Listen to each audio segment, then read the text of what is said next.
இப்போது உண்மையாக ரசித்த ஒரு சிலர் இருக்காங்களா, எப்போ பார்த்தாலும் இந்த 11 வருஷத்தில் எங்கேயாவது என்னை மீட் பண்ணும்போது, ஏன் சார் இந்த படத்தை இந்த மாதிரி திட்டினாங்க, எனக்கு பிடிக்கும் சார், எனக்கு பிடிக்கும்னே தனித்தனியாக நிறைய பேர் சொல்லியிருக்காங்க. அதுமாதிரி சின்ன பையன் இருந்தான்னா, சார் இவன் 5 தடவை பார்த்துருக்கான் சார், என் பையன் உங்கள் படத்தை ஸ்டிக்கை வாயில் வச்சுட்டு இப்படி எடுப்பான் சார், டேய் சொன்னா கல்றா குத்திக்க போராட்டான்னு சொல்லுவேன் சார்.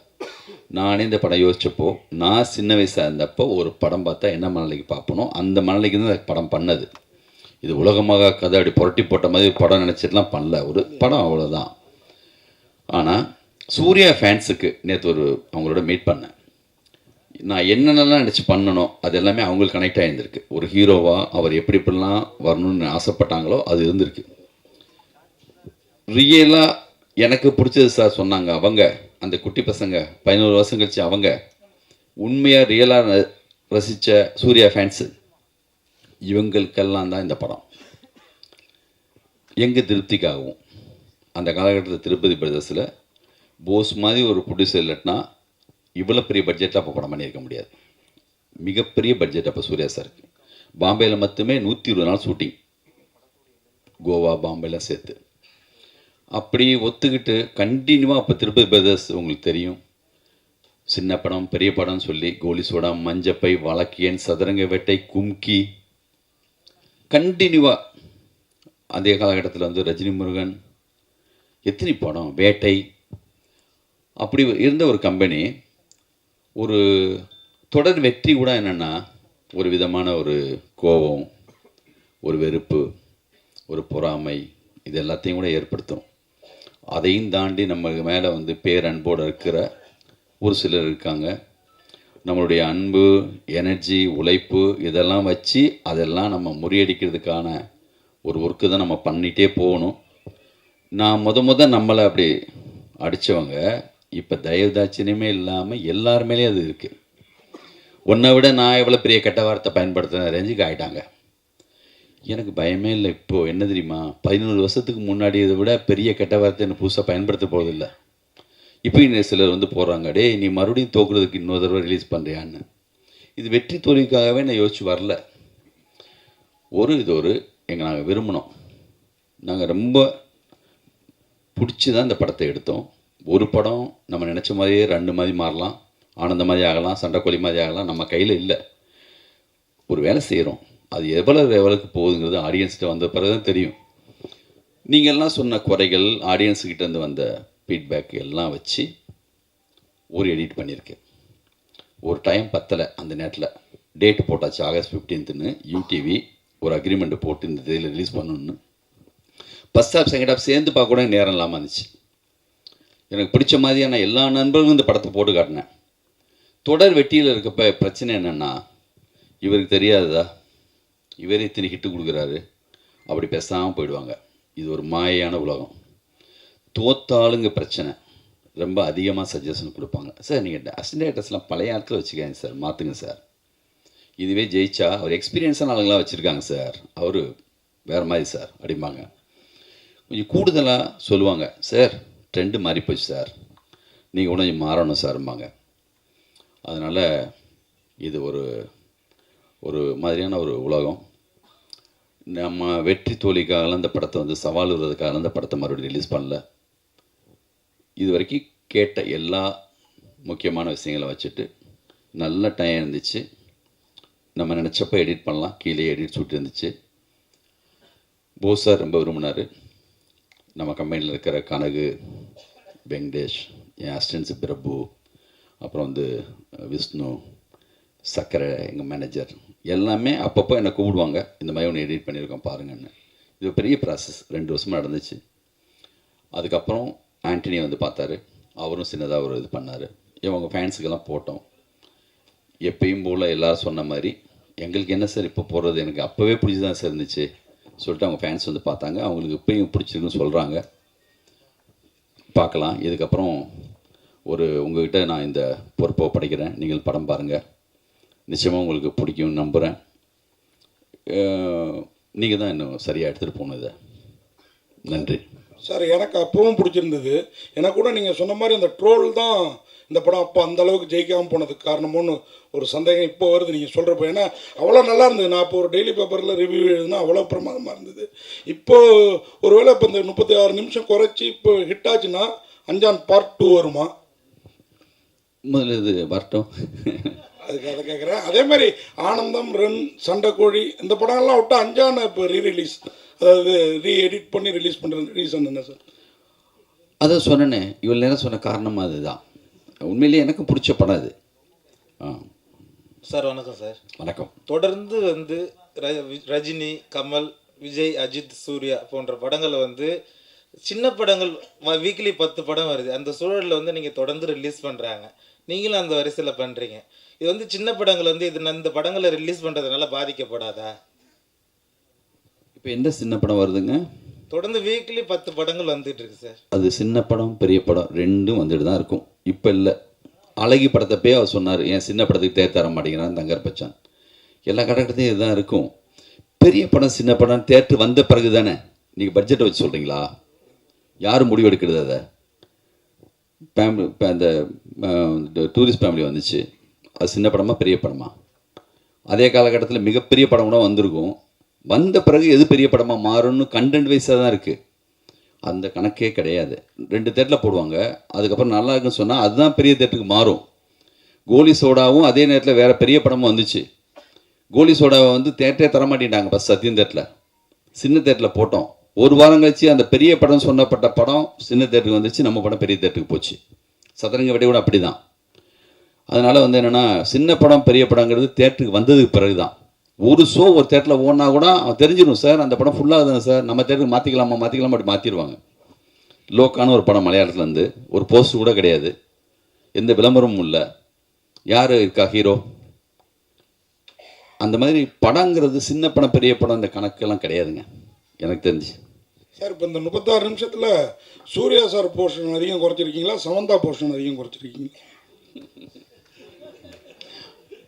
அந்த கணக்கு இல்லை, படத்துடைய கண்டென்ட் வைஸாக தான் அது. நான் அந்த கணக்கில் குறைக்கல சார்.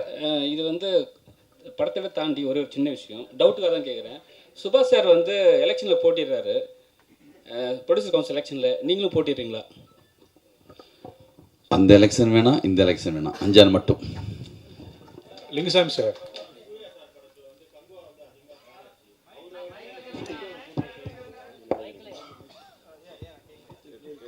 அஞ்சானுக்கு பிறகு வந்து கங்குவா தான் அதிகமாக ட்ராவல் ஆச்சு சார்.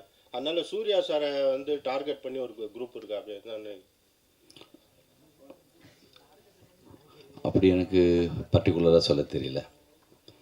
ஒரு மிக சரியான படம் வந்தால் நான் பர்சனலாக சொல்கிறேன், நான் இந்த படம் இல்லாமல் டார்கெட் பண்ணி ட்ரோல் பண்ண படமாக அந்த நேரத்தில் ரன்னு வந்துருந்துச்சுன்னா, சண்டைக்கோழி வந்துருந்துச்சுன்னா, இவங்க என்ன பண்ணாலும் படத்தை நிறுத்தியிருக்க முடியுமா? ஜனங்க பார்த்துட்டே தான் இருந்திருப்பாங்க. நம்மளும் சின்னதாக மிஸ்டேக் பண்ணியிருக்கோம், நான் அதை 100% ஒத்துக்கிறேன். அவ்வளோ 100% மிக சரியான படத்தை நான் பண்ணிவிட்டு அதை வந்து எல்லாருமே திட்டாங்க அப்படி பழி போட நான் விரும்பலை. நம்ம சைட்லேயும் மிஸ்டேக் இருக்குது. அந்த மிஸ்டேக்கை அவங்க கண்டுபிடிச்சி இந்த பாருங்கள் அது சொல்லி பர்சனலாக எடுத்துகிட்டு போய் அவங்களுக்கு ஒரு சந்தோஷம் வேணும்ல. ஒரு ஆள் தொடர்ந்து ஜெயிக்கும்போது அவங்களால என்ன பண்ண முடியும், பாவம். அதனால் வந்து நானும் தப்பு பண்ணியிருக்கேன், அந்த தப்பை பல மடங்காக அவங்களும் ஆக்கிட்டாங்க. இப்போ அப்போது நம்மளை மட்டும் நினச்சோம், பேசாமல் ஒதுங்கி எல்லாமே வந்து யாரும் எதுவும் பண்ண முடியாது. எனக்கு சப்போர்ட்டாக வந்து வெங்கட் பிரபு கூட திட்டு இருந்துச்சு. அப்போது இந்த மாதிரி காலகட்டத்தில் எனக்கு பிடிச்ச மிக முக்கியமான டைரக்டரை அப்படி அடிக்கும்போது கூட நானும் உள்ளே போய் எந்த சப்போர்ட் பண்ண முடியாது. ஏன்னா முகம் தெரியாதவங்களோட எப்படி சண்டை போடுறது. இப்போது மணிரத்னம் படம், சங்கர் சார் படம் எவ்வளோ பெரிய வேலை செஞ்சுருந்தாலுமே ரசிக்காதவங்களே இல்லை. எல்லாருடைய மரியாதையையும் ஒன்றும் இல்லாமல் ஆக்கணும், இன்னும் பெரிய வார்த்தைகளை பயன்படுத்தணும் அப்படின்னு நினைக்கிறாங்க. இந்த நெகட்டிவிட்டி வந்து தயவு செஞ்சு, சினிமா இருந்தால் தான் நம்ம எல்லோரும் இருக்க முடியும். ஒரு எஸ்பிலிம்ஸ் சங்கர் சார் இருக்கும்போது அவ்வளோ நியூ டைரக்டர்ஸ் இன்ட்ரடியூஸ் பண்ணார். திருப்பதி பேஸ் இருந்தால் தான் ஒரு கோலி சோடா, வழக்கேன் சந்த மாதிரி படங்கள் வரும். மெட்ராஸ் ஆக்ஸ் இருந்தால் அவர் கொஞ்சம் படங்கள் பண்ணுவார். நல்ல சரியான மனநிலையில் இருக்கிற, சரியாக சினிமாவை நேசிக்கிற அவங்க இங்கே இருக்கணும் கண்டிப்பாக. எல்லா படமும் நல்ல படம்னு உலகம் மொத்தம் எந்த டேரக்டருமே எடுத்ததில்லை. நம்ம ஒரு ட்ரை பண்ணுறோம், ஒரு முயற்சி எடுக்கிறோம். நல்ல படம் எடுக்கக்கூடாதுன்னு நினச்சி யாரும் எடுப்போமா? இந்த வேலையை மட்டும் ஸ்கிரிப்டு சொல்லாமல் காசுக்காகவோ பணத்துக்காகவோ ஒரு நிமிஷம் கூட ஒரு ஷாட் கூட யாராலையும் எடுக்கவே முடியாதுங்க. நாங்களே ஏமாந்துடுறோங்க. உங்களை ஏமாத்துறதுக்காக நாங்கள் படம் எடுக்கிறது இல்லை. ஒரு டயத்துக்கு பிறகு எனக்கே படம் போட்டு பார்க்கும்போது தெரியும். அதனால் வந்து என்னென்னா நம்ம கையில் அது இல்லை. அது ஒரு மேஜிக். அது அமைஞ்சு அப்படியெல்லாம் வரணும். அப்படி வர்ற படங்கள் வந்து 100% போயிடுது. இந்த மாதிரி சில படங்கள் வந்து அப்படி ஆகுது. பார்க்கலாம். இந்த வாட்டி ரிலீஸ் பண்ணுறோம்ல, இது ஒரு அனுபவம். இது வெற்றி தோல்வியெல்லாம் தாண்டி அந்த நான் சொன்ன அந்த லிஸ்ட்டில் இருக்கிற அவங்களுக்காக அந்த படம் அதான். சார் சார்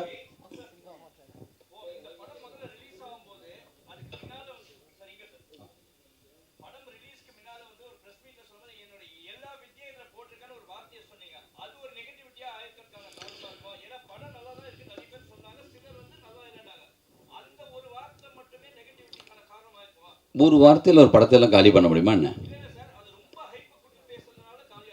அது வந்து ப்ரெஸ் மீட்டு கிடையாது. சன் டிவியில் நான் கொடுத்த இன்டர்வியூ. அது இந்த படத்துக்காகவே கொடுக்கல. இந்த படம் தொடங்கிறதுக்கு முன்னாடி எந்த கதைன்னே முடிவாகலை. அப்போது ஒரு பேட்டியில் சொன்ன ஒரு வார்த்தை, அதை எடுத்து பயன்படுத்திக்கிட்டாங்க. அதை எடுத்து அவங்க வந்து யூஸ் பண்ணாங்க, அவ்வளோதான். மற்றபடி வந்து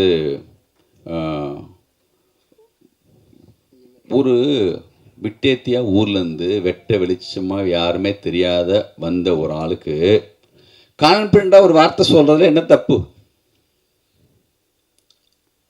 உங்கள் பாயிண்ட் ஆஃப் ஓவர் கான்ஃபிடண்ட்டாக இருக்கலாம். எனக்கு கான்ஃபிடென்ட்டுங்க. நான் சொல்லுவேன், பேசுவேன். சாதாரணமாக சின்னதாக ஒரு பத்திரிக்கையாளனாக இருந்து வந்து இவங்களுக்கு என்ன முன்னாடியே வந்து ரெட் கார்பெட் ஒடிச்சு வா சினிமாவுக்கு யாரை கூப்பிட்றாங்களா? இப்படி ஒன்றுமே இல்லாமல் வந்து செய்கிற எல்லாருக்குமே டி ராஜேந்தர் பேசும்போது உங்களுக்கு ஓவர் கான்ஃபிடன்ட் மாதிரி தெரியும். இங்கே எல்லா டைரக்டருக்குமே அப்படி ஒரு அது இல்லாத யாருமே வந்து கிரியேட்டராகவும் டைரக்டராகவும் இருக்கவே முடியாது. ஏன்னா எத்தனை பேர் வர்றாங்க, எவ்வளோ பேர் ஜெயிக்கிறாங்க இங்கே? ஏன் அதுக்கு முன்னாடி ரன்னு ஆனந்தெல்லாம் பண்ணலையா? சண்டைக்கோழி பண்ணலையா? சண்டைக்கோழின்னு சாதாரண ஒரு ஹீரோ வச்சு அவ்வளோ பெரிய கிட்டு கொடுக்கலையா? அது இல்லை. நம்ம பேசுகிற அந்த சொல்லு வந்து அந்த நேரத்துக்கு வந்து அப்படி வந்து வேறையா பயன்படுத்தப்பட்டுச்சு.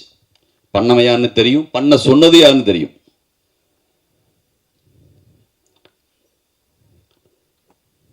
சார் சார் இங்கே சார் சார் இங்கே சார் ஒரு தடவை எடிட்டர் மோகன்கிட்ட இன்டர்வியூ பண்ணும்போது சொன்னார் சார், அவர் அதிசய பறவைகள்னு ஒரு படத்தை நான் ரிலீஸ் பண்ணேன்.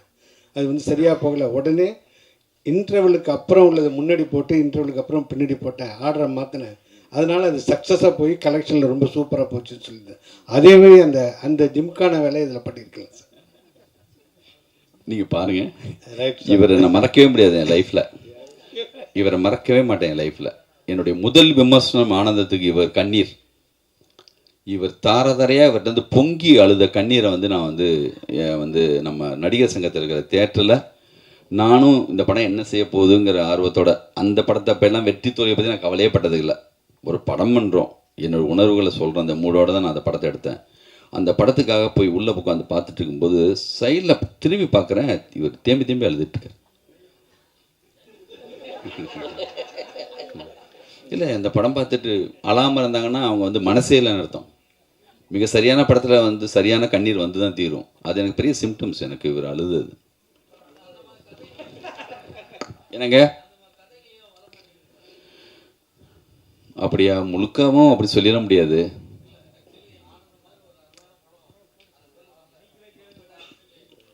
என் டைரக்ஷனில் வரல, அதை சொல்லுங்க, ஒத்துக்கிறேன், பண்ணுவோம், பார்ப்போம். லிங்கசாமி சார், ரீரிலீஸ் எல்லாமே போடுவாங்க. நீங்கள் இப்போ சமீபமாக எடிட்டிங் ஏதாவது கற்றுட்ருக்கீங்களா? ஏன்னா எடிட்னு சொல்லி ஒரு ஸ்டார்லாம் கொடுத்துருக்கீங்க பேனர்லேயே. எடிட்டு நான் வந்து நம்ம வந்துங்க நம்மளுக்கு நம்மளே எல்லா வேலையும், நான் என்ன கேமராமேனா, நான் என்ன வந்து லிரிக் ரைட்டரா, நான் என்ன மியூசிக் டைரக்டரா, நான் என்ன எடிட்டரா, எல்லாமே கொஞ்சம் கொஞ்சம் தெரிஞ்சவன் தான் டைரக்டர். நம்ம கூட இருக்கிற எடிட்டர்ஸ் வச்சு தான் பண்ணியிருக்கோம். இந்த ரீஎடிட்டர்னு வார்த்தை ஏன் போடுறோன்னா அது இதில் நடந்திருக்கு. நீங்கள் படம் பார்ப்பீங்க, பார்த்தது பிறகு அதை பற்றி நீங்கள் எழுதுவீங்க பாருங்கள். லிங்குசாமி சார் எல்லாரும் என்ன சொல்கிறாங்கன்னா, லிங்குசாமி சார் வந்து பெரிய கிரியேட்டரு. ஆனந்தம் படம் அவ்வளோ பெரிய ஹிட்டு, ரன் அவ்வளோ பெரிய ஹிட்டு, அவ்வளோ பெரிய படைப்பாளி இருந்தார். அவர் தயாரிப்பாளர் ஆனனால தான் அவருடைய அந்த உழைப்பு, அவருடைய இதெல்லாம் வந்து வேறு இதுக்கு போயிட்டு நிறைய ப்ரெஷர்னால வந்து அவருடைய கிரியேட்டிவிட்டி மாறிட்டு அப்படிங்காங்க. நீங்கள் தயாரிப்பாளர் ஆனதுக்காக ஃபீல் பண்ணுவீங்களா? அது உங்கள் வாழ்க்கையில் சினிமா வரையில் பாதிப்பை ஏற்படுத்துதா? என்னமோ டைரக்டராக இருந்து நான் மட்டுமே ப்ரொடியூசர் ஆன மாதிரி கேட்குறீங்க. ஏவிஎம் ஐயப்ப செட்டியாரே ஃபஸ்ட்டு டைரக்டர், அப்புறம் தான் ப்ரொடியூசர். நம்ம இவர் வந்து Sridhar sir, Balachander sir, Kavithalayaa, Mani Ratnam sir, Madras Talkies, India மொத்தமும் உலகம் மொத்தமும் நல்ல படம் எடுக்கிற, சினிமாவை நேசிக்கிற, ரெண்டு வெவ்வேறு இல்லை, ரெண்டு ஒன்று தான். தம்பி உடையான் படைக்கு அஞ்சான். இன்றைக்கி அஞ்சான் அன்னைக்கு சொல்லணுன்னா போஸ் பற்றி தான் சொல்லணும். அவர் இருக்கார் பக்கத்துலேயே, எல்லாத்தையும் அவர் பார்த்துக்கிறாரு. அதனால் வந்து எனக்கு எந்த சிரமம் அவர் கொடுக்கறதில்ல. என்னுடைய எந்த திங்கிங்கும் அவர் தடை போடுறது கிடையாது. அவர் இருக்கிறதுனால பண்ணுறோம்.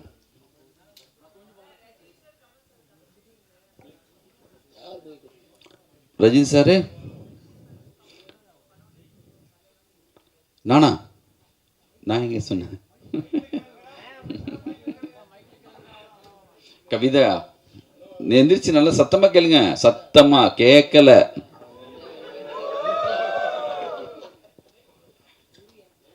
பேசுங்க.